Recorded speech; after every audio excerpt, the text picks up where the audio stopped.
Alhamdulillahirabbil alamin. Terima kasih pemirsa masih bersama kami dalam Damai Indonesiaku yang dipersembahkan oleh Sarung Wadimor, tentu sarung kita. Ingat, lelaki imam keluarga. Nah, itulah tema kita pada kesempatan siang hari ini yang tadi sudah dibahas oleh guru kami dua segmen tadi. Ada Ustadz Encap dan juga Ustadz Daniel Barka yang telah memberikan tausiah. Nah, kini saatnya kepada para jamaah untuk bisa mengajukan pertanyaan. Kami persilakan ada 4 jamaah, satu persatu terlebih dahulu. Ada Bapak Al Sinulingga. Boleh berdiri Pak, nanti akan dijawab oleh Ustadz Encap Sihabuddin terlebih dahulu. Silakan Pak Al. Salam. Waalaikumsalam. Lelaki itu imam keluarga, tetapi sebagai anak, lelaki itu harus bertanggung juga untuk berbakti kepada kedua orang tua. Terkadang lelaki itu untuk berbakti kepada orang tua ada perselisihan di keluarganya. Itu bisa terjadi. Untuk menghadapi fenomena ini bagaimana kira-kira Ustadz menurut pandangan Islam? Baik. Demikian, wassalamualaikum warahmatullahi wabarakatuh. Waalaikumsalam warahmatullahi wabarakatuh. Silakan Ustadz Encap, mana ini ketika dihadapkan antara berbakti kedua orang tua dan kepada keluarga dan juga istri nih khususnya. Silakan Ustadz. Baik, dari Pak Al, ini biasa ditanyakan juga, ini biasanya yang nanya begini dari ibu-ibu biasanya. Ustadz, suami saya lebih milih ibunya daripada saya, itu gimana Ustadz dalam Islam? Nah, ibu-ibu biasa begitu. Itu enggak di dunia nyata, enggak di live di medsos begitu juga. Ini bagaimana ketika seorang suami, dia ini kan pemimpin di keluarga. Ada nafkah yang harus dia nafkahi, nafkahnya nafkah wajib, yaitu anak dan istri. Sedangkan dia ada orang tua yang dia pun harus berbakti kepada siapa? Kepada orang tua, ayah dan ibunya. Maka di sini seorang istri harus ngerti. Siapa Bu? Istrinya harus ngerti. Makanya kenapa Pak? Kita itu harus punya istri, istrinya pun yang ngerti agama. Jadi ketika masalah berbakti ke orang tua, dia akan ngerti. Lalu bagaimana Ustadz jawabannya? Kita sebagai suami ini harus ngeduluin siapa? Sebagai seorang suami kata Nabi, kafa bil mar'i ithman ayyudayya man yakut. Seorang suami, orang itu cukup dikatakan berdosa ketika dia menyia-nyiakan yang menjadi tanggungannya. Jadi kalau suami, anak istrinya aja belum terpenuhi, maka yang pertama penuhi dulu hak anak dan istrinya. Orang tuanya bagaimana? Orang tuanya masih ada adik, masih ada kakak. Kita juga bantu, tapi bukan berarti membantu orang tua, tapi menelantarkan anak dan istri. Ke orang tua iya berbakti, kita ngasih uang namanya sedekah untuk orang tua. Tapi anak dan istri kita kewajiban yang harus kita tanggung. Tadi yang saya sampaikan di awal, qawwam di situ pemimpin, pelindung, kepala keluarga dunia maupun akhirat. Ketika seorang suami nafkah istri dan anaknya tidak ditunaikan, maka dia akan menjadi seorang suami yang dosa. Kenapa? Karena melalaikan yang menjadi tanggungannya. Sebetulnya jangan ada istilah pilih aku atau pilih mamah kamu. Jangan gitu Bu. Jangan. Ibu tahu nggak? Keramat di dunia yang paling keren itu keramat orang tua. Ibu kalau pengen suaminya sukses, biarkan suami ibu bakti sama orang tua. Ini mah ibu-ibu. Oh jadi gitu, kamu memilih malah kamu. Emang kamu hidup sama siapa? Kan sama aku. Yang cuciin baju kamu siapa? Kan aku. Jangan gitu ibu. Kan jadi ke bawah ini Ustaz ya. Kadang ibu-ibu suka begitu, pilih aku atau mama. Bukan pilihan. Ibu justru bantu suaminya untuk berbuat baik ke orang tuanya. Berbuat baik ke orang tua, insya Allah bahagia dunia maupun akhirat. Ibu kalau durhaka sama orang tua, kalau kata orang Jerman Ustadz, kaluhur mual sirungan, kahanap mual jangkaran. Tahu artinya apa? Dilarang buang sampah sembarangan. Gitu ya Bu ya, Pak Sofyan silakan. Baik, terima kasih Ustadz Encap. Itu tadi hanya dilakukan oleh Cik Edoh seperti itu ya, yang istri seperti itu ya. Baik, kami persilakan kembali kepada jamaah yang akan mengajukan pertanyaan. Ada Ibu Yuni, boleh berdiri. Yang mana Ibu Yuni? Oke silakan Ibu Yuni boleh berdiri. Dan nanti akan dijawab oleh guru kita Ustadz Daniel Barka. Silakan. Ya sudah nyala Ibu. Assalamualaikum warahmatullahi wabarakatuh. Nama saya Ibu Yuni dari Kafling Diskum. Saya seorang janda mau bertanya, suami belum lama meninggal, belum ada 1 tahun.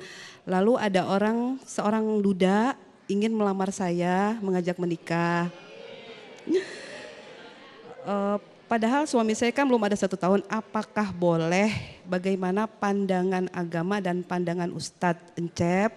Sedangkan saya masih sangat mencintai almarhum karena sangat memenuhi dulunya ya. Kriteria lah. Kriteria gitu ya. suami Masya saya. Begitu saja Ustadz. Baik, terima kasih Ibu Yuni. Kami ucapkan turut Assalamualaikum berduka atas warahmatullahi meninggal suami dan mudah-mudahan ini bisa segera mendapat gantinya, ini yang terbaik. Bagaimana? Ini tadi pertanyaan asli dari Ibu Yuni atau pertanyaan orang lain? Oh, saya kira menanyakan karena membaca, saya kira menanyakan orang lain mewakilkan. Nah, bagaimana ini Ustaz Daniel Barka jawabannya? Silakan Ustaz. Izin saya yang jawab Ibu. Jadi dudanya udah ngelamar ini. Terus Ibu udah jawab apa ini Bu? Masih galau? Masih menentukan pilihan itu? Yes or no gitu Bu ya? Siap. Nggak ada calonnya di sini Bu? Sengaja suruh jangan hadir. Iya. Baik, pertama gini Bu. Kalau bicara hadis ya ada penjelasan dari Nabi SAW bahwa perempuan itu akan dikumpulkan dengan laki-laki yang terakhir dinikahi atau yang menikahinya. Jadi ini kan bicara mahabbah cinta Ibu ya. Mau yang pertama tidak tergantikan ya berarti tidak ada yang kedua, ketiga dan seterusnya. Tapi kalau Ibu ternyata tetap ada hajat, kebutuhan terhadap pernikahan, ya silakan menikah. Toh tidak dilarang juga oleh agama. Hanya penekanan saja kata Nabi bahwa nanti kumpulnya sama suami yang terakhir menikahi. Ada ungkapan menarik Bu dari seorang Asma binti Abi Bakar. Asma binti Abi Bakar ini iparnya Aisyah, kakaknya Aisyah, iparnya Nabi. Asma binti Abi Bakar ini bercerai dengan suaminya, namanya Zubair bin Awam. Jadi Zubair bin Awam menceraikan Asma binti Abi Bakar. Jadi dalam tradisi sahabat ada juga perceraian gitu.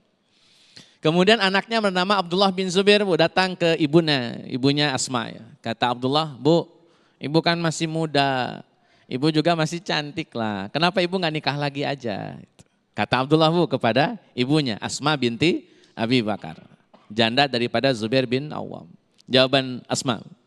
Nah, jika dunia memisahkan aku dengan ayahmu, biarlah surga menyatukan kami kembali. Karena cintanya tidak tergantikan. Bu. Itu kalau Asma.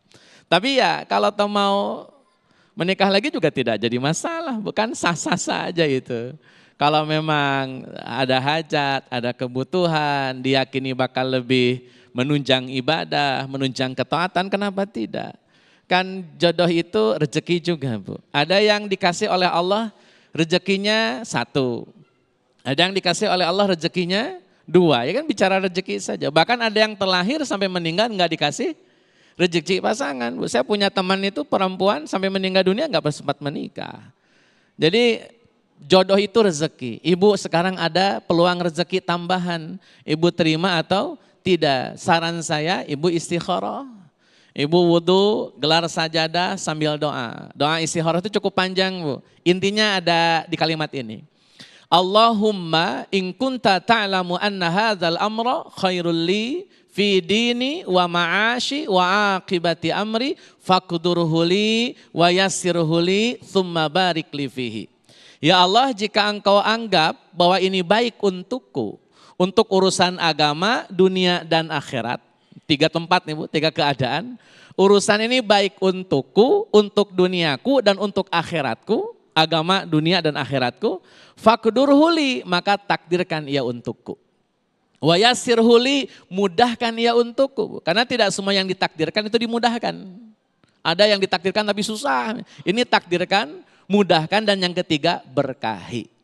Tapi sebaliknya, wa in kunta ta'lamu anna hadzal amra syarrul li fi dini wa ma'ashi wa aqibati amri, ya Allah, tapi jika ini buruk bagi agamaku, dunia dan akhiratku, fasrifhu anni, jauhkan dia dariku, wasrifni anhu, jauhkan aku darinya. Baik. Itu kalau mencoba istikharah. Saya sarankan demikian Bu. Baik, Allahu Masya Allah. a'lam. Terima kasih Ustaz Daniel Barkah dan lebih ditekankan lagi kepada calonnya bahwa diingatkan bahwa judul hari ini, ingat lelaki imam keluarga. Gitu ya Bu ya. Baik, terima kasih Bu ini atas pertanyaannya. Nah kembali saya persilakan kepada jamaah ummahat atau ibu-ibu atas nama Ibu Fatmawati. Betul ya, silakan Ibu dan akan dijawab oleh guru kita Ustadz Encep Sehabudin. Assalamualaikum warahmatullahi wabarakatuh. Waalaikumsalam warahmatullahi wabarakatuh. Nama saya Fatmawati. Saya mau bertanya Ustadz, ada seorang ibu yang pernah suaminya meninggal, lalu mereka kawin lagi, ibunya. Jadi ibunya itu kawin lagi, lalu pertama kali dia memang menikah, biasa dia menafkahin. Suaminya itu. Suaminya itu. Yang baru itu, yang baru. Yang baru itu biasa menafkahin. Lalu lama-lama dia tidak bisa menafkahi lagi. Dan pergi haji bisa dia pergi, tapi nafkahi istrinya dia tidak bisa. Gimana Dia- Bu? Pergi haji Oh, dia pergi bisa. haji bisa, Tapi tapi nafkahin menafkahi istrinya istrinya tidak bisa. Gak bisa. Ya, itu aja Pak Ustadz. Bagaimana dengan Makasih. suami seperti ini begitu ya Ibu ya? Begitu. Makasih banyak Ustadz. Baik. Assalamualaikum warahmatullahi wabarakatuh. Waalaikumsalam warahmatullahi wabarakatuh. Ibu Fatmawati nikah lagi teman ibunya, tapi nggak ngenafkahin. Awal-awal mah ngenafkahin. Kesini nggak ngenafkahin, tapi berangkat haji bisa, ngenafkahin Gak bisa. nggak bisa. Nah ini yang harus jadi catatan buat bapak-bapak. Pak, kita ini jangan pelit-pelit sama keluarga, sama istri, sama anak. Kalau bapak rezekinya pengen berkah, Pak. Kalau bapak rezekinya pengen berkah, rezekinya pengen luas, maka royal lah ke anak dan istri. Royal, susah banget tuh. Tahu royal kan tahu? Nggak koret sama istri Bu, kan ada suami yang koret. Ih, punya suami gitu punya? Ada yang di sini ada? Yang ada yang di mana? Yang di sono suaminya cedo. Bukan Bang Udin ini bukan. Pak, ini bener Pak. Kan kata Nabi gitu, dinarun anfaqtahu fi sabilillah. 1 dinar yang engkau infakkan di jalan Allah, wa dinarun anfaqtahu ala raqabah. 1 dinar yang engkau pakai untuk memerdekakan hamba sahaya, wa dinarun tasaddaqta bihi ala miskin. 1 dinar yang Bapak sedekahin buat orang miskin, wa dinarun anfaqtahu ala ahlik a'dhamuha ajran alladzi anfaqtahu ala ahlik. Bapak 1 dinar di jalan Allah Bapak kasih. 1 dinar memerdekakan hamba sahaya ya Pak Udin. Kemudian 1 dinar lagi untuk fakir miskin. 1 dinar lagi Pak Bapak kasih buat istri Pak. Sayang ini 1 M buat kamu. Ngasih 1 M ke masjid. Ngasih 1 M untuk orang anak miskin. Ngasih 1 M untuk istri. Kata Nabi a'dhamuha ajron alladzi anfaqtahu ala ahlik. Lebih gede pahalanya dibanding yang lain-lain. Lebih gede kemana pahalanya? Gede buat istri. Jadi gitu Pak. Jadi kalau kita pengen sukses, Bapak tahu Pak, kenapa sampai hari ini saya bisa ketemu sama Bapak di Jakarta? Karena saya membahagiakan istri Pak. Gitu Pak. Jadi saya mah ke istri begitu Pak. Sayang, kamu mau apa? Mau tas mahal sayang? Ambil sayang. Sayang, aku belum beli sepatu baru. Ambil sayang, yang penting kamu bahagia. Karena saya yakin Bu, kalau kita sudah membahagiakan istri, Allah pasti akan membahagiakan kita. Jadi kalau suami kayak tadi, benar kata Ustadz Daniel, suruh ngaji Ustadz ya. Kenapa? Karena keluarga itu selain kewajiban, ketika kita sedekah ke keluarga, itu sedekah yang paling utama. Jadi bapak-bapak, kunci kalau pengen sukses, kunci pengen bahagia dunia dan akhirat, bahagiakan istri-istri kita. Masya Insya Allah. Baik. Bu siap dibahagiakan? Siap. Siap banget Ustaz. Baik, terima kasih Ustaz Encep Sehabudin atas jawabannya. Berikutnya kami persilakan kembali kepada para jamaah Bapak. Ada Bapak Aden. Boleh berdiri Pak Aden? Nanti akan dijawab oleh Ustadz Daniel Barkah. Silakan Pak. Assalamualaikum warahmatullahi wabarakatuh. Tadi Pak Ustadz sudah sampaikan firman la in syakartum wala azidannakum. Jadi pertanyaannya kira-kira bagaimana kiat atau tuntunan secara Islam mendidik keluarga untuk mensyukuri nikmat yang kami berikan sebagai kepala keluarga. Demikian Pak Ustadz. Wabillahi taufiq wal hidayah. Wassalamualaikum warahmatullahi wabarakatuh. Waalaikumsalam warahmatullahi wabarakatuh. Terima kasih Pak Aden, bagaimana menerapkan terhadap keluarga khususnya untuk selalu bersyukur. Ustadz Daniel Barkah, silakan. Terima kasih Pak Aden. Ada kitab bagus namanya kitab Wabilus Sayyib fi Kalimatit Thayyib. Karya Imam Ibnul Qayyim. Di mukaddimahnya itu ada penjelasan tentang rukun syukur. Jadi syukur itu ada rukunnya. Gak cuma rukun sholat, rukun haji, syukur juga ada rukunnya. Yang pertama rukun syukur adalah meyakini bahwa sumber nikmat itu dari Allah. Bukan dari suami, bukan dari istri, tetapi dari Allah Azza wa Jalla. Ini yang pertama harus menjadi keyakinan. Qarun itu Pak, kesalahannya adalah dia melupakan Allah. Ketika ditanya Qarun dari mana sumber harta, kata Qarun innama utituhu ala ilmin indi, saya dapetin semua hasil jerih payah saya. Dia lupa dengan Tuhannya. Maka yakini, syukur itu yakini bahwa pemberi nikmat adalah Allah. Itu satu. Yang kedua, rukun syukur yang kedua itu diizharkan dengan kata-kata. Ada kalimat hamdalah. Wa amma bi ni'mati rabbika fahaddis, diungkapkan Pak, dengan kalimat hamdalah. Biarkan orang tahu kita baik-baik saja, walaupun sebetulnya sedang tidak baik-baik saja. Cerita ke orang baik-baik saja. Makanya kata Nabi Ya'qub alaihi salam di surat Yusuf ayat 86, Ashku bathi wa huzni ilallah. Saya adukan kesusahanku dan kesedihanku hanya ke Allah saja. Jadi jangan ember ke tetangga kalau kita sedang susah. Belum tentu bantuin Pak. Setengahnya nyukurin malah nanti. Jadi yang kedua izharkan. Alhamdulillah kita yakini bahwa nikmat dari Allah, kita puji Allah. Seberapa kecil nikmat yang Allah anugerahkan syukuri. Karena rumusnya tadi, la in syakartum la azidannakum. Yang sedikit syukuri Allah tambah. Jangan sampai yang sedikit dilewat, yang banyak enggak dapat Pak. Nggak ada yang ditambah kalau begitu. Karena yang sedikit nggak disyukuri, kelewat. Yang banyak nggak dapat. Akhirnya nggak ada la in syakartumnya. Konsepnya yang sedikit syukuri dulu. Ustadz, saya punya penghasilan sehari cuma 10.000. Syukuri saja dulu Pak. Sambil meningkatkan etos kerja. Mudah-mudahan nanti jadi 1 miliar satu hari Pak. Amin insya Allah ya. Mudah-mudahan. Yang kedua, izharkan. Yang ketiga Pak, terakhir, gunakan nikmat itu sesuai dengan keinginan, kehendak yang ngasih nikmat. Ini tingkat sulitnya Pak. Allah ngasih kita kesehatan, pakai kesehatan sebagaimana maunya Allah. Allah ngasih kita penglihatan, pakai dong matanya sebagaimana maunya Allah. Allah ngasih harta, pakai dong hartanya sebagaimana maunya Allah. Simple Pak. Saya dikasih pinjam sama Ustadz Encep sepeda. Sepedanya nggak saya pakai, saya taruh di got. Tiap hari Ustadz Encep lewat, lah itu sepeda saya malah taruh di got. Kesel Bu beliau nantinya.